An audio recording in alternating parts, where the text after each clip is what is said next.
Hello everyone, welcome to the class. This lecture is also in continuation of revision of chapter 3 and name of the chapter is An Empire Across Three Continents. Till now we have discussed the various topics about the Roman Empire, and those topics were the early empire, the 3rd century crisis, gender literacy and culture, and economic expansion, and the last topic that we have discussed, it was controlling workers. And today's topic is better the social hierarchy. Now what do we mean by social hierarchy? It is the social system in the society that which people that are on the top, then in the middle and at the bottom, and this is known as the social hierarchy. Tacitus beta, he was a Roman historian. He described the leading social groups of the early empire as follows. Senators, as you are aware that senators, they were very powerful. So senators, they were the leading members of the equestrian class and the respectable section of the people, those attached to the great houses.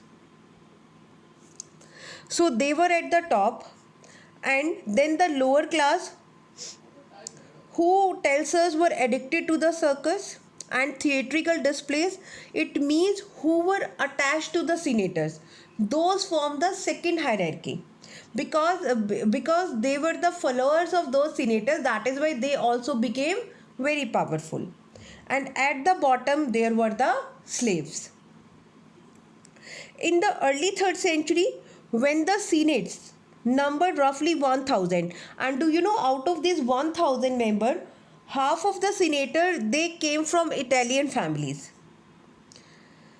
But by the late empire, the scenario changed.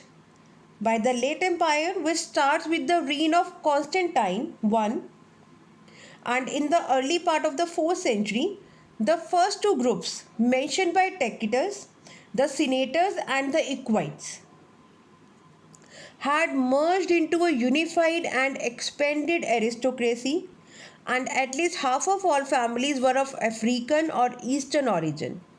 Now beta, when we are talking about the late empire, there were senators and equites. Beta, equites were the second most powerful and wealthy group, and even these equites, they were the families whose property qualified them to serve in the cavalry. So these equites and senator, they merged and they expanded the aristocracy. So this late Roman aristocracy was enormously wealthy, but in many ways less powerful than the purely military elites who came almost entirely from non-aristocratic backgrounds.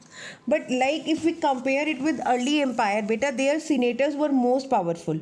But in the late empire, these aristocrats, they were enormously wealthy, but they were not powerful as the military elites.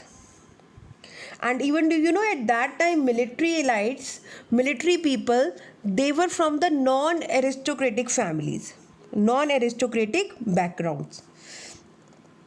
And the middle class now consisted of the considerable mass of person connected with imperial service in the bureaucracy and army, but also the more prosperous merchants and farmers, of whom many in the eastern provinces. Beta, that was the aristocrats top class.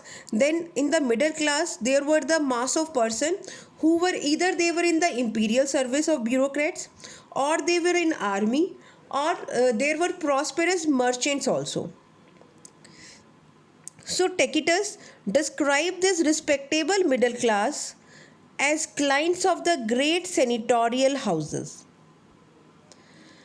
Now it was government service and dependence on state that sustained many of these families, and even there were the vast mass of the lower class known as humilores.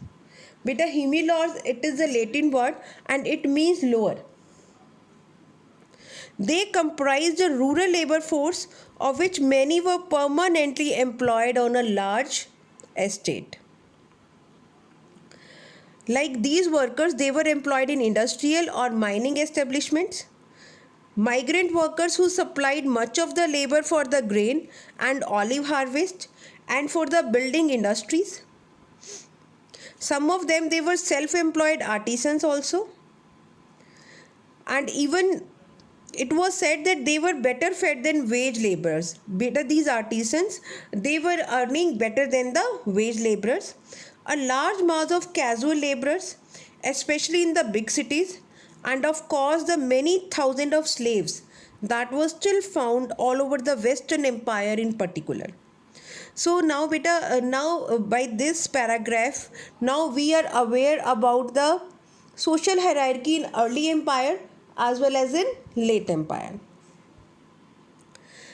So one writer of the early 5th century, the historian Olympiodorus, who was also an ambassador, he tells us that the aristocracy based in city of Rome drew annual income of up to 4,000 pound of gold from their estate.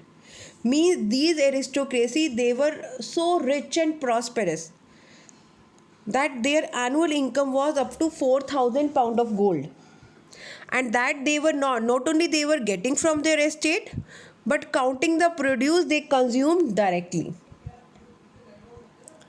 And during that time, the monetary system of the late empire broke with the silver based currencies of first 3 centuries. If we see the early empire, at that time the monetary system was based on the silver coin. But as the Spanish silver mines were exhausted, the government ran out of sufficient stock of metal to support a stable coinage in silver. It means now at that time Roman government, it was not possible for the government to make coins in silver. So the Constantine founded the new monetary system on gold. And there were vast amount of this in circulation throughout late antiquity. The late Roman bureaucracy, both the higher and middle echelons, was a comparatively affluent group because it drew the bulk of its salary in gold and invested it in the assets like land. And even they were earning so large amount, then also there was a great deal of corruption, especially in the judicial system and in the administration of military supplies. It means the more a human get na, the more he wants. And the extortion of the higher bureaucracy and the greed of the provincial governors were unavoidable.